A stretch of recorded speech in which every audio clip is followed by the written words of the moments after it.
Oh my God, we're back. Welcome back, everyone, to the next episode of A Conversation with Kely. This is episode 54, of course, continuing our coverage of Survivor 41. Lots of interesting stuff to talk about in this episode that we will get to. But before we do that, I am, of course, here with my lovely and beautiful co-host, Allie. Once again, how are you doing today? I'm good. I'm excited for this podcast. And yes. Just because I love this and one part of this I was just really excited about. Oh yeah. We'll definitely get into that for sure. But before we do have to introduce our amazing guest here. He's been on before, but not for any podcast. He's been on for the music video stuff, but not for any of the reality show recaps. So we're very excited to finally have him on. Here he is, the one and only Seb. I don't get a beautiful and lovely guest. Okay. But thank you, Kevin Nally, for having me on. Yes. I comment on every one of your videos when I can, so I'm here. Yeah, it was only a matter of time before we got you on, but we're gonna go ahead and get started. This was definitely a very interesting episode, to say the least. I think not on the level of last week. I think last week's was definitely a little bit stronger, but there was still a lot of interesting strategy going on. Before we do get into it, though, Seb, what have you been thinking of this season of Survivor overall? Yeah, it's very new. I'll say that. Like, it definitely feels like it feels like a spin-off of Survivor. It doesn't feel like I'm watching Survivor, but it feels like, we were leaning in the direction of fire tokens and winners at war, and we were kind of heading in that direction. And we needed the I feel like we needed the pandemic to happen in order to get this amazing season that we're getting. I'm not the biggest fan of the dice thing, but we also haven't seen it, so I don't know how it's going to really affect it. And I like the beware advantages. It just shows you that you can't just pick anything up and play it. It's really interesting for sure. And I feel like the changes that they're making. I think the shorter days are making the gameplay a lot faster, but in turn makes everyone it makes everyone blindside people.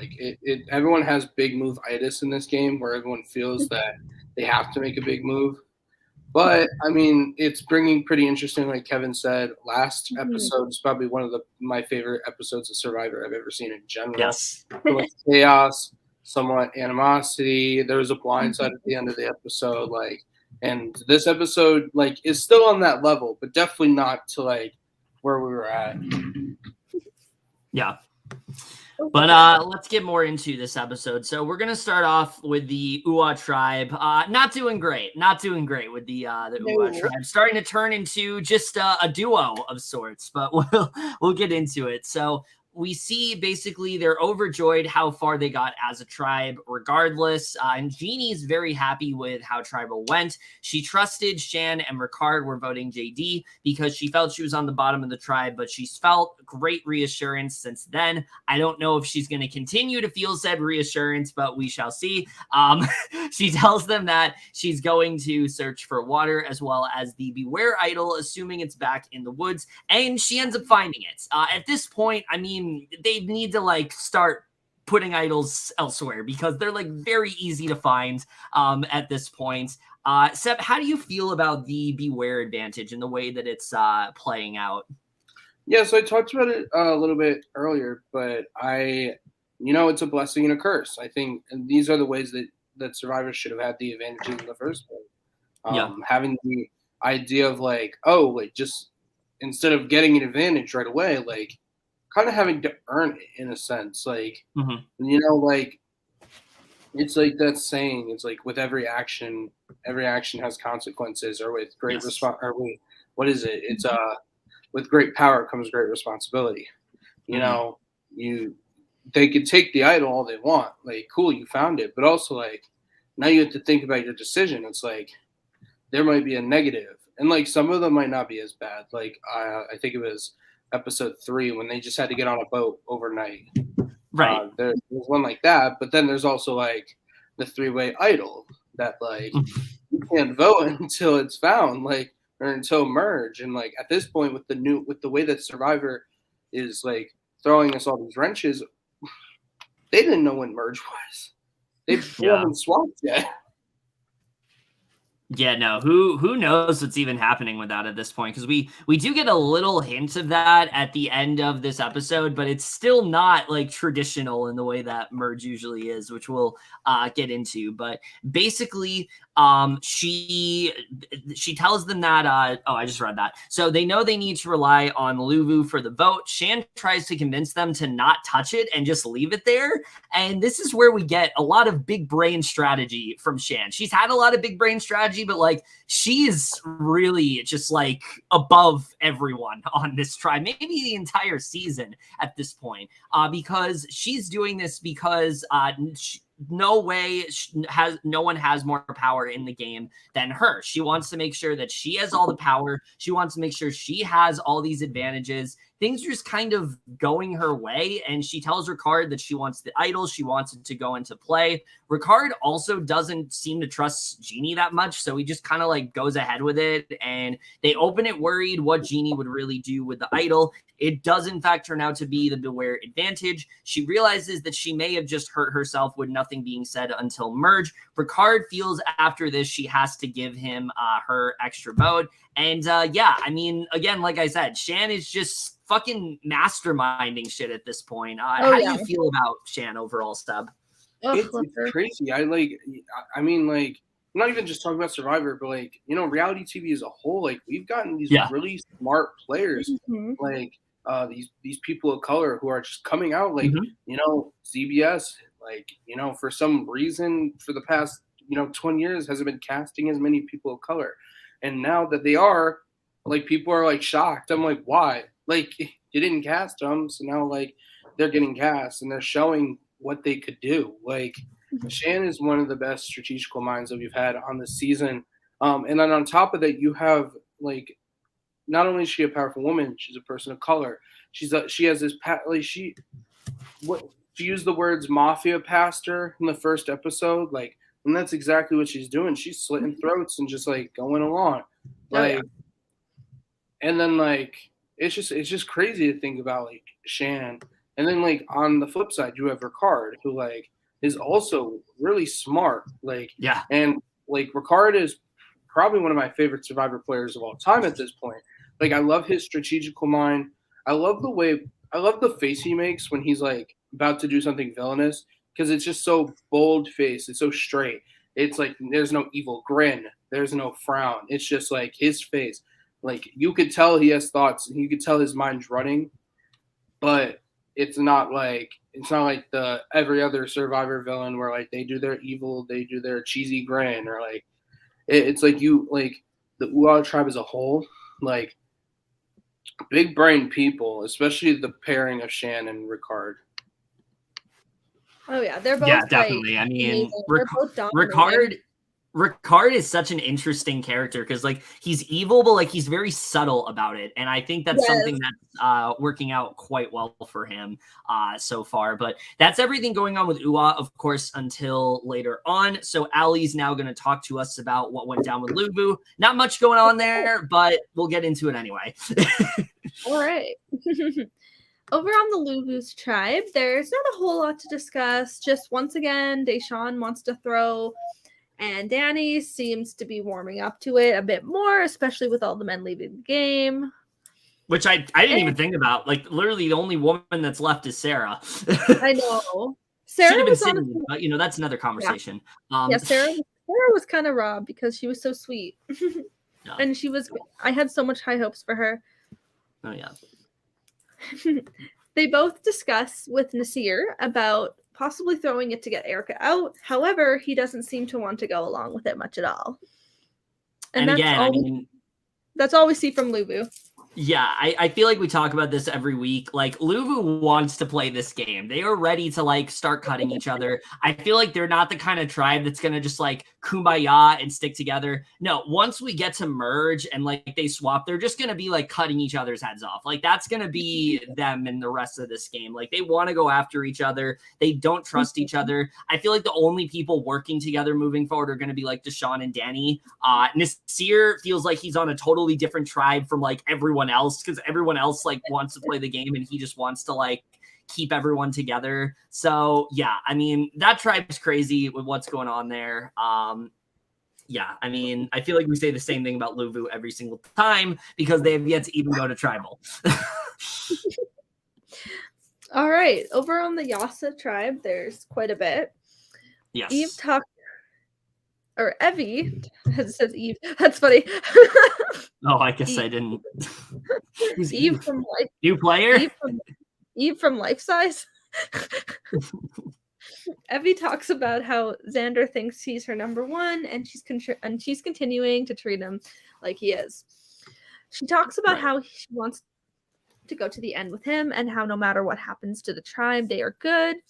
Evvie brings up how in reality the three women know they are the three, and Xander is on the outs, but they need to make him feel like he has all the power. We just like I've said before, I feel like similar to how Shan is like the mastermind of her tribe, Evvie's very much the mastermind of her tribe at this point. I mean, just the way she's playing everyone. The girls are just like dominating. Yeah, I think the only real difference is that they seem to be catching on to what Evvie's doing. I don't think they're catching on to what Shan's doing. I don't think they are. I think when you compare them, like, well, I mean, it's a little different because, like, yeah, Evvie is completely playing the middle, whereas like Shan wasn't playing the middle. She was just playing everyone. Oh like, yeah. Plus, on top of that, playing everyone except yourself. Yeah, exactly. Like I feel like they're on Yasa. There's sides. There's the girls and then there's Xanders.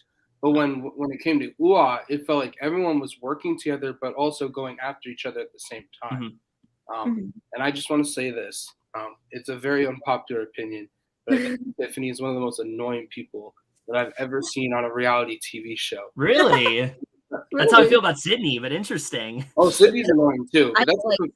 But Sydney's like funny because like she's like has all these strategic talks, so then like they have nothing to do with the game. And I enjoyed Tiffany for the idea of like she's playing with everything she's got. She's going balls to the wall, but she's so annoying. Like this brings me back to episode 2 when like they flipped the vote on Voce for no reason. Oh God, right. And I was like, and Tiffany's just like, do it, or I'm going home. And I was like, shh, please just stop. I do think she's been a little, I will admit, I think she has been a little too vocal, especially with what she does here. I think could really fuck her over. Because I mean, at this point, like the girls are good. Like Evvie and Liana and like Tiffany, like they know they have each other. There really should be no doubt in Tiffany's mind here. But I feel like Liana is kind of like the underrated one because she's doing she's like playing really like under the radar and it's very social. Yeah. So there was something Liana said. I think it was episode 3. She was like, I wanted to get Xander out. I wanted to make, and this is what I was saying before. This is the season for everyone wanting to make big moves. Liana wanted to make that big move and get Xander out. And then she was reflecting about how upset she was on herself for not letting it happen, but instead listening to Tiffany and listening to Evvie and voting out Voce. And so you could tell Liana wants to play the game, but there's like such tight corners at the moment, at least on her tribe, that she can't really play. Yeah. I think what we get in this episode, I think it hints that Liana has a lot more game in her. She just needs to be like with a different group of people. And I think then she's really going to turn it on. Like once we get to the swap or merge or whatever the hell we're getting to, who knows at this point. I know. All right. Tiffany talks about how little she trusts Evvie and she feels it's a lot tighter than she is letting on. And they don't know what they have. And Liana goes over and looks through his bag and realizes Xander has an extra vote and explains to Tiffany about his beware advantage and that he doesn't have. After this, they both want Xander out. Yeah, this was very interesting to me, the way that she went about this, because I mean, one, I don't understand why she trusts Evvie so little. Like, it should be obvious to her that Evvie voted with her last time. You know, they were able to vote. They were able to vote. Voce out. There's no reason why she should have any real doubt in her mind that she's not with her. So I thought this was kind of ridiculous that she was like so adamant about it. And also, like, Xander's not a threat. He literally can't fucking vote. So like, I don't know. I mean, I guess I could admire her being very bold. Like, you know, when we have these older players playing Survivor, we don't get as much of that boldness. They're always like considered as the under the radar threat or like the comp piece, but they're never like known to be like the straight up blunt person. Like, I guess I'm really liking that about Tiffany, but I don't like the way she's approaching the bluntness. I just think that I just think the bluntness is pretty out there.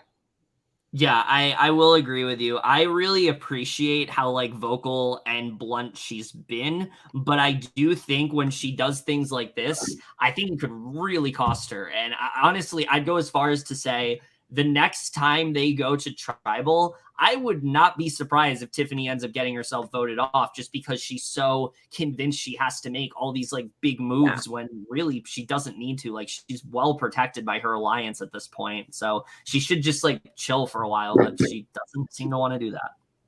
Yeah.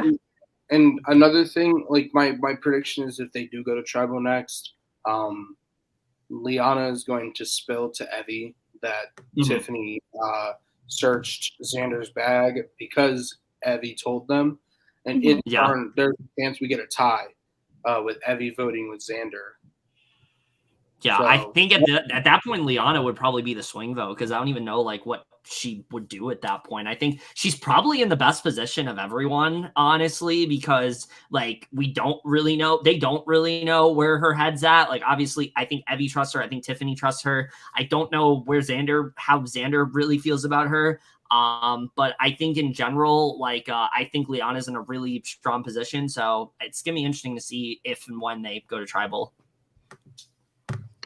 Oh yeah, like Tiffany like grew on me a little bit, but like she's definitely gonna probably get herself eliminated soon. Yeah, I don't see her doing that well. Very paranoid. Oh yeah, very much. Evvie asks Xander if they should tell Tiffany and Liana about the idol, and Xander brings up how he trusts Tiffany but not Liana. Which I didn't understand. Like, why does he not trust Liana, but he doesn't trust Tiffany, the person that's gunning the hardest for him? I don't know. I was like, I don't know. Xander, I just don't think is very good at Survivor. I've said this before. No. I just don't think he's very good at this game. I think he's fun to watch, especially with like saying the phrase constantly, but like he's just not very good at this game at all. And I think definitely that here. I don't hate him as a person. He's just not that good at the game. Yeah, he's just kind of like not doing much. I think everyone on Yasa would do so much better if they were on another tribe. Like, besides Evvie, I think Evvie's handling her position. Oh, Evvie, okay, Evvie's been like every vote has. Well, I mean, not every vote. Like, it was the women who was pushing. I don't even remember his name. Abraham, I think. They pushed him out week 1, and then it was the girls who pushed out Voce. So it's at this point, I think Evvie is the one playing the middle really well, and I think she's the only one benefiting from Yasa. Yeah, and I don't see her like being someone that's like turned on at the merge. Like, I honestly see her getting pretty far as long as she continues to do what she's doing. But we'll see. I might pull a Julia and jinx her, so I'm not gonna say that. I hope Evvie does well, but I'm not going to say that she will do well because I don't want to jinx her. Because Julia did that with JD. Yeah.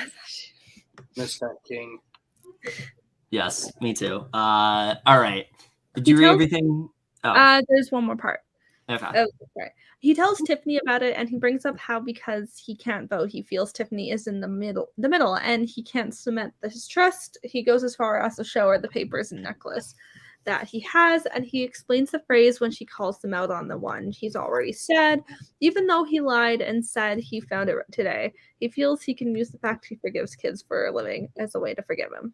Which, I mean, I guess that works, but I also don't think you should bring people's like personal like occupations into the game. I don't think that was the right way to really go about it. And then I have to disagree. I think it's the complete opposite. I think like when you're on the island and you have to make a strategical move, I think the best thing you do is to target the thing that they care about. Not like when it comes to family, no, but like no, it's an occupation. He's using his mind.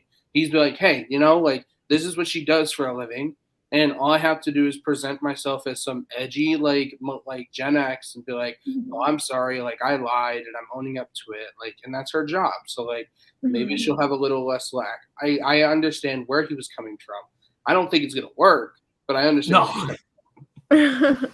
No, I don't think this is going to work at all, but it's going to be interesting if Yasa does go to tribal, but obviously we'll talk about what happens. Let's get into the, what actually happened during the immunity challenge. So I guess I'll talk about what happened with the phrase and then you can talk about the challenge itself, Ali. So we'll go about it that way. Yeah. So before the challenge, Shan does end up saying the phrase. It's followed by Xander saying his, and then we all just kind of wait a moment. We're like, oh my God, is the other phrase going to be said? Naseer comes in right out of fucking nowhere and finally says the phrase, and we get one of the best moments, I think, of the entire season, where we basically find out that not only did he find the Beware advantage, but he was looking early morning. He talks about how like he feels like his daughter like made this for him and like he's really proud of like his journey. This was just such a great moment for Naseer. I feel like Naseer has been someone that like if we had to give like a hero of the season award, I'd give it to Naseer at this point. I feel like he is just he's playing such a heroic game with the way he's constantly like trying to win for his tribe. He's trying to, hype everyone up, and he's also just, it's paying off because of it. And I think he is just playing such a strong game. I loved this flashback that we got. I thought it was all really great. Oh, I love this part so much. Oh, yeah. Naseer's actually like grown on me a lot. Like I never disliked him, but like throughout the season, he's just really like become one of my top favorites. Yeah, I think in the past 2 episodes, like I was like, okay, Naseer is gonna be someone who is gonna get like, like he's gonna get like second jury boot, like or second boot. That's the vibe he was giving me in the beginning. But like, and this is something else I could commemorate. Or that's not even the right word. Like give CBS props for the editing for this season is phenomenal, and the way that from my understanding, when they did the first Luvu tribe, when they were talking at the well about throwing the challenge, from my understanding, if we were going off time, he would have already had the idol. Yeah. So it's so cool to like be like, you're watching this scene and you're like, he has an idol in his pocket right now and no one knows about it. And it's so cool to think about like he comes out of nowhere and we're like, oh shit, Naseer? Like, and I honestly think he is probably going to benefit the most from it because Luvu is like so anxious to play the game. They're not going to be focused on the fact that there's like this major advantage that Naseer has now, or the fact that he might not have been able to vote. Like that's not something they're going to be focused on. They're way too focused on let's just start playing the game and turning on each other. Yep. So I think out of the 3 that have it, Naseer is probably benefiting the most. But also like, let's recap a bit. Not only does Naseer now have an idol, Xander has an idol, and Shan also has an idol. So those 3 now have an idol. It's going to throw. Yeah, they can now vote as well. It's going to throw a lot of chaos into the game, and I'm here for it. I'm very excited to see, what ends up happening with this moving forward. I really do hope it pays off because I think it has a lot of potential. I do. I totally agree. I will say, I did not think this was going to be activated. I didn't think Luvu was going to end up finding it, but I'm glad that they did, because now I think we're really going to start to see this come into play more. I'm just super excited we have idols in the game again. Like, I love the idea of I love the idea of the beware advantage, but I don't like the idea of them having to like connect, because like I feel like if we were looking at the idol, like Brad would have stayed, and turn JD probably would have stayed, and Shan would have been pre-jury most likely. Like, it's crazy to think about, like, every step that happened because of it. Oh yeah. Yeah, definitely.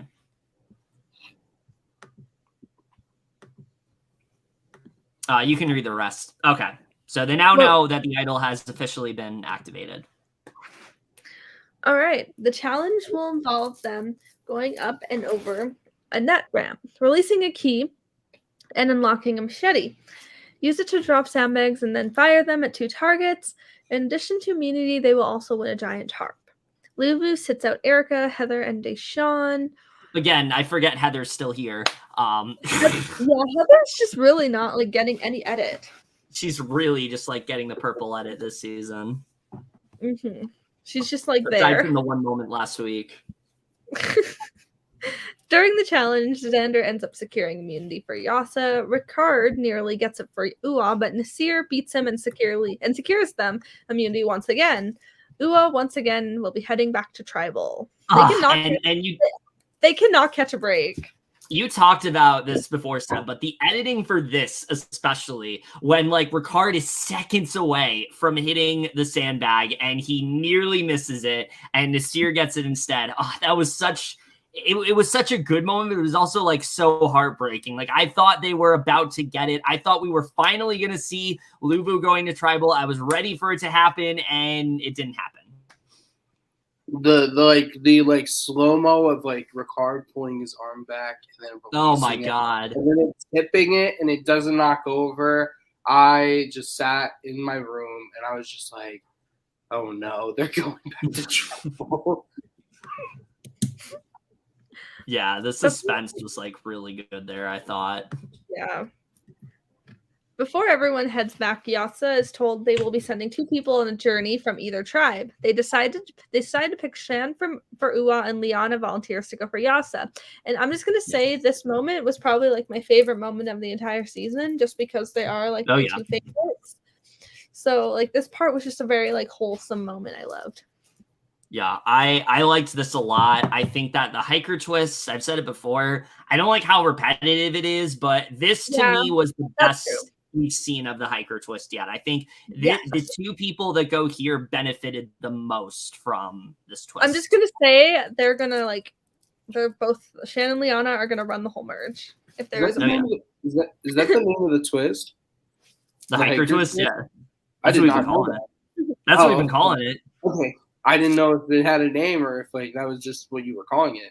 I don't know if that's what it's called, but it involves them hiking up a mountain. So like, I just assumed it was like some like alternate version of Exile, and they were just calling it Exile, and I just didn't know they were calling it Exile because the editing didn't show it calling it Exile.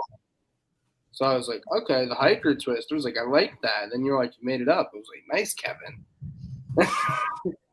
Yeah, we've just kind of been referring to it as that because they don't have an official name for it. So it's the hiker twist. You want to read the first part or me? I can read it. So we see that Shan talks about how excited since Liana is actually someone she's wanted to meet up with at this point. So they meet up, they discuss how people are going to be assuming that they're going to be working together as 2 Black women and they have to be super careful. And Shan goes ahead to tell Liana how she does have the idol, and Liana brings up how Xander has it for their tribe, and she lets her know that she won't let anyone know about the idol. They agree to cross-communicate when they can and keep their names out of each other's mouths from this point forward. And Liana then goes ahead and talks about how it's an advantage to be meeting with Shan because she'll have her on the other side. And Shan lets her know if she's not here on day 12, Ricard can't be trusted because he's her number one. Again, I think this was really good for both of them. They shared a lot of valuable information. You can see these are two people that have wanted to work together for a while, and they're really using that to their advantage. I think these are two people that once we get to the merge and they're able to communicate, they're really going to be running shit. And I think we definitely get that just from this segment. We stand two powerful Black women. We do.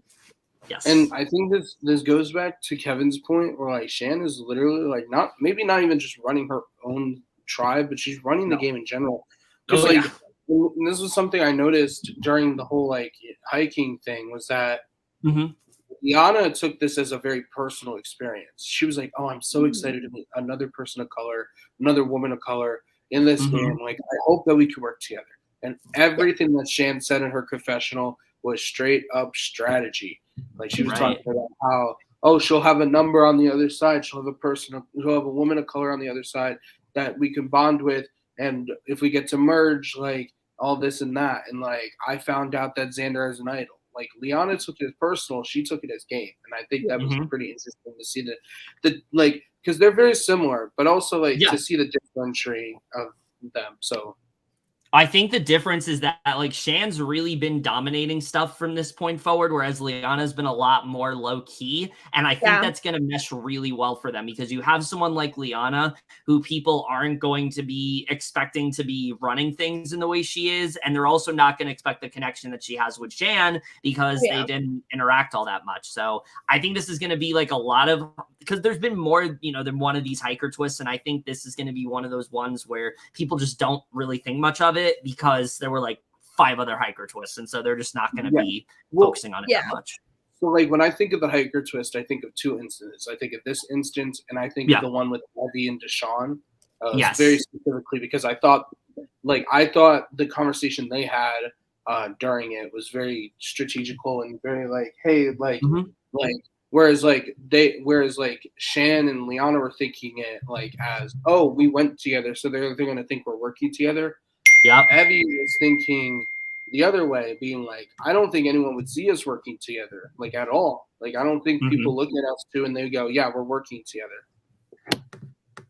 Yeah, so it's interesting to see the same twist play out, and different ways of looking at it. You can read the rest, by the way. Okay. Wait, what part did you stop at? Where she talks about how Ricard can't be trusted. Oh, okay. All right. Shan lets her know if she's not here on day 12. I already read that. Oh, that's sorry. Where I stopped. Where I have my cursor. Oh, okay. Shan talks about her mom and how she was battling with the demons of addiction and that she was put in foster care and got affiliated with a gang and felt abandoned and didn't want to live anymore. She found her higher power with a girl in church and found a higher power. She didn't. Oh, I meant to say that's how she became a pastor. Oh. She found her higher power with a girl in church and became a pastor. She didn't speak to her mom for years, but did in the last few, and they got really close. She said that while she spent days with Ricard and Genie, she didn't have moments with them like that. It says a lot about connections. Yeah, and I mean that is something to take into account. Like even though there is a lot of game that Shan's doing here, she feels a better connection with Liana than she has with like the rest of her tribe. So like I really do see these two being each other's number ones moving forward, and I think that's going to be very fun to watch. This was just like a very like wholesome moment. Yes. For sure. Oh, yeah. And then I just love that they're already like bonding. Very much. Liana does decide to risk her vote as she feels she needs it for her tribe. Shan agrees to protect her vote and feels this will help them with a merge. She's told her advantage is one in which she can ask someone if they have an idol. And if they then have to transfer it to her. She can only ask one player this question at one time. And she knows she needs to use this at the right time. This is a very... I hate this. I'll be honest. I hate this twist. It's very powerful, but... It's too powerful. It's too much. Yeah. It's like, and here's my thing. They already know, like Liana already knows who has the idol, so there's no reason for her to even ask this for her tribe. But obviously, like later on when they swap, she knows another person that could potentially have the idol as well. So like, yeah, it is kind of like you have to ask the right person, but I think it's too powerful because literally all you have to do is stand up. If I have a power, be like, yeah, I have that power. I have to be honest about it. I don't have any other option but to be honest about it. Not only am I being honest, that's now yours. So like there's consequence to me. Yeah, she can literally just go up to she can literally just go up to someone and be like, hey, do you have an idol? Can I have it? Oh yeah. What I was thinking. Oh, I was gonna say I don't know this. Like, what are the specifics to the advantage? Is it just like, hey, do you have an advantage, or do you have to ask, like, hey, do you have an idol? Like, it seems I was gonna say, like, if it's not that specific, like, say Liana goes like, Xander, do you have an advantage? You can just hand her the extra vote. It seems like that's what it is. It seems like it applies to any advantage. Now, the one thing I do like is that she only has one shot to do this, and if she gets it wrong, it's basically a useless advantage. But if she gets it right, I mean, it's like it's just bestowing this advantage upon someone just because they asked the right person. Like it's a lot of coincidental stuff, and it's a lot of it's very much a luck type of advantage. And I feel like for something that's pretty much luck based, it is way too fucking powerful. Like I am not here for it at all. And this is a very different twist, but let's go back to like the Circle season 3 when spoilers for that, Nick ended up getting that one advantage where basically, you know, he could be another player. And I said at that point, even if it was someone that I liked, I still would not like this. And that's very true with something like this. Like if, you know, say Sydney got this, obviously I'd be annoyed, but like Liana's someone I like. I just don't like the idea of this advantage. I feel that it's too powerful, and I don't think she really needs it either. So I don't know. I don't like it too much. Watch her just give it to like one of her allies.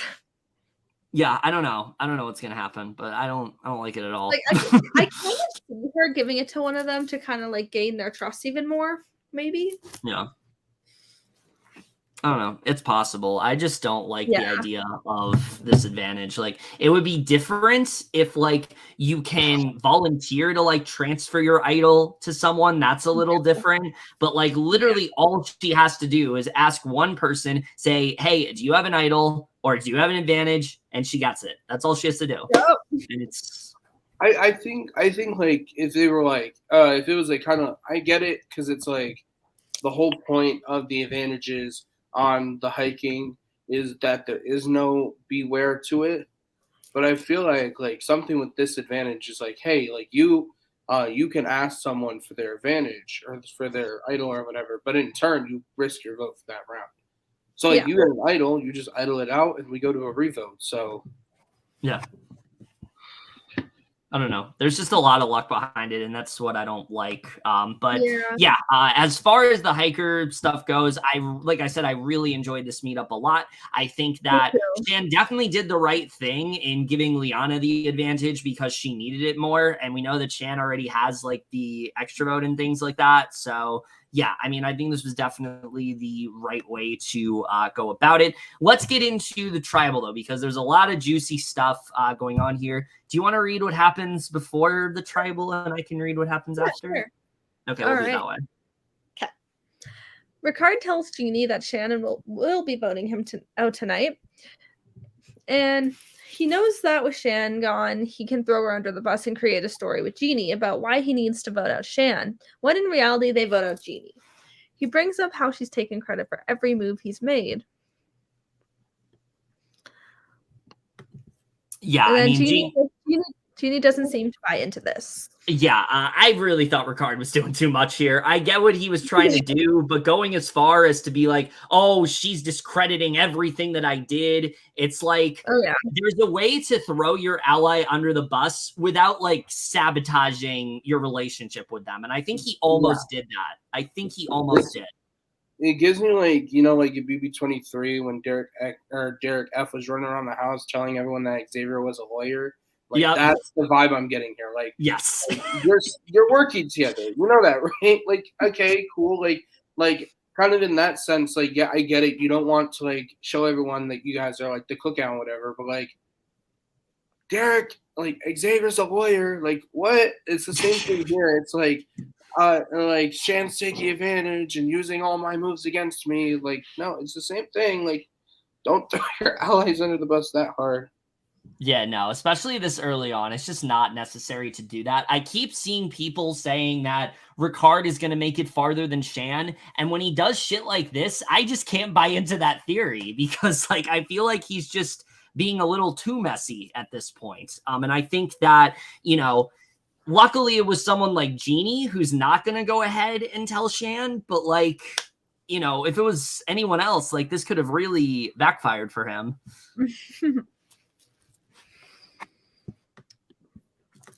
He further brings up how people were expecting the two of them to work together. And while she goes along with it, she plans to vote him out.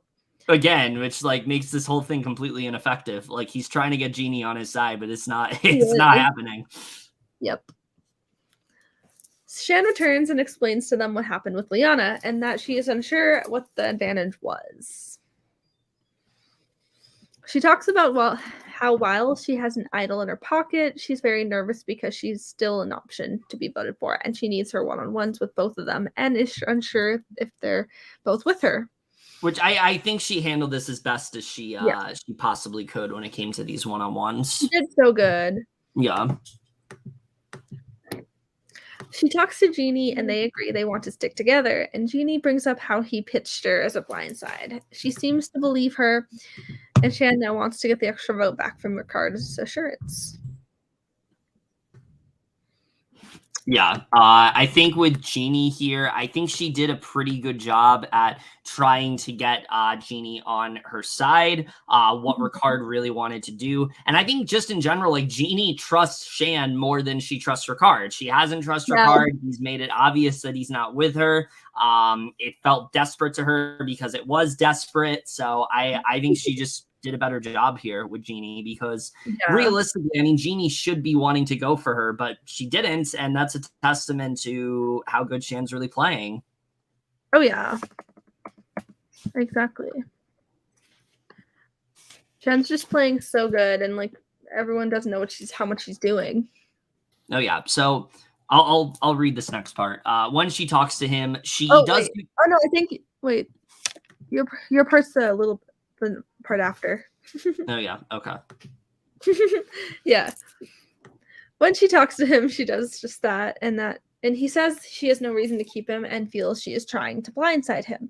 She says this extra vote is theirs, and she wants it for reassurance for him to keep her, but he feels there isn't any to keep him, and she says she has a fear since he's a master strategist. And assures her he won't be voting her out and feels it's a weird conversation because this is what he told her to tell JD. He tells her he will give it back to her tomorrow, and she says while they work out well together, the fact that he won't give it back to her worries her, and she feels she can trust Genie because of her honesty, but it's a liability. And then that's how do you guys feel about this? I saw a lot of people debating whether or not Shan went too far, asking, begging Ricard to like give her his, advantage. So I'm like very in the middle about this. Like, yeah, like obviously I'm a Ricard stan, so like I'm a little biased when it comes to like I do like even not being a Ricard stan, I do think Shan asking for the vote back is extremely suspicious.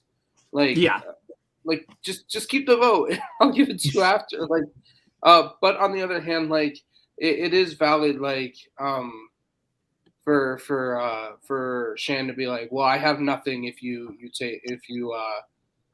taking my advantage and you could vote me out. But I understand Ricard when he goes, well, I could give you this advantage back and you can vote me out. Like, especially with Ricard being like, oh, this is what you told JD last round, so I'm kind of iffy. So like I'm leaning more towards like Ricard being in the right, but I also understand why she asked for it back. Yeah, I kind of agree. I understand both of their points. Like, I get why she wanted it back, obviously, because she needed it.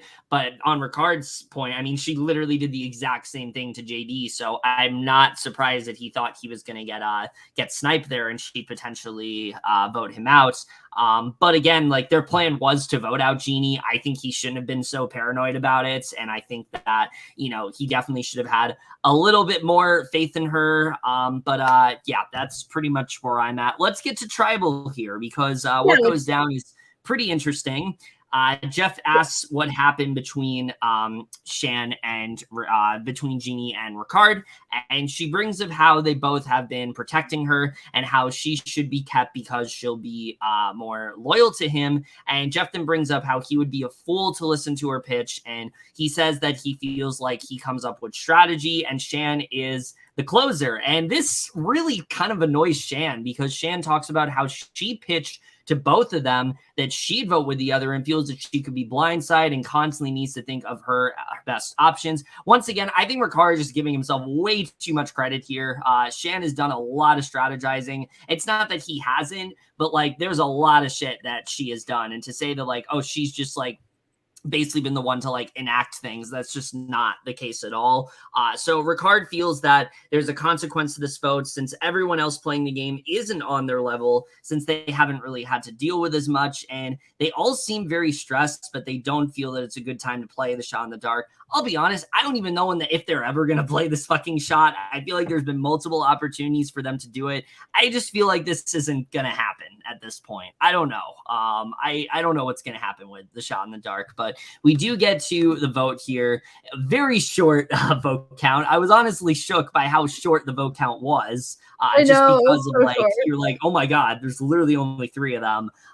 So the votes are read, and by a vote of 2-1, Genie is the next person voted out, leaving only Shan and Ricard as the last few left in UA. It's literally just those two. I will say, I do think this is the best outcome, especially the fact that like Ricard was set on potentially turning on her in this vote. He doesn't really trust her. She's planted some seeds of doubt. She doesn't really trust Ricard, I feel like, at this point. It's definitely the best case scenario for those two to go in and kind of like butt heads now, because I feel like they're both like very master strategist, and I'm excited to see like how that really all goes down when it comes to those two. I think it's like I said, I think it's definitely the best case scenario that those two are left in or the leftovers of UA. But Genie says that she felt like this was going to happen. She almost played her shot, but does feel like she played hard. Should have, but she should have overall trusted her instinct.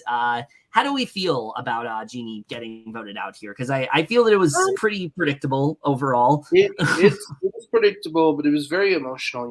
Like yes. I think I read something on Twitter that someone tweeted that said basically what I was thinking, which is Shan and Ricard will never forget that night that they voted out Genie, because it's just so emotional having only 3 people, and you have to start building those personal relationships when you get from 6 people to 5 to 4 to 3 now to 2, and it's like, oh my goodness, like how do you even cope with that?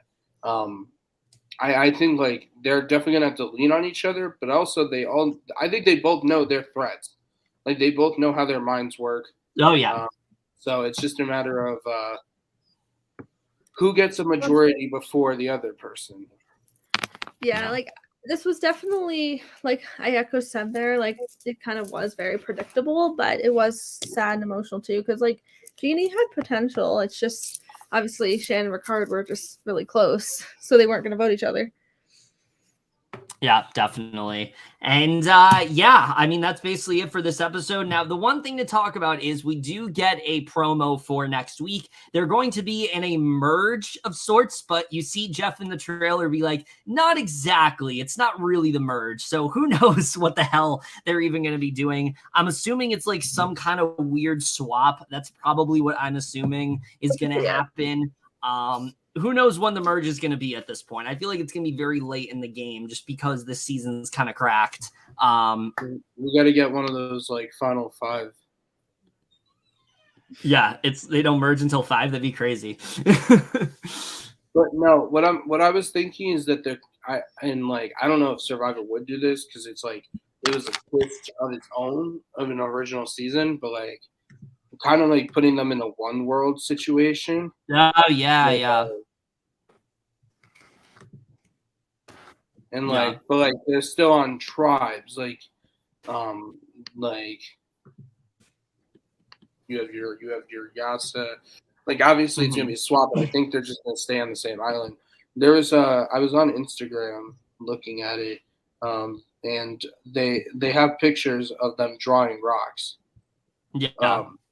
So my assumption is that they're going to be swapping in some sort, and with Jeff teasing a merge type thing, I'm just going to assume it's one world.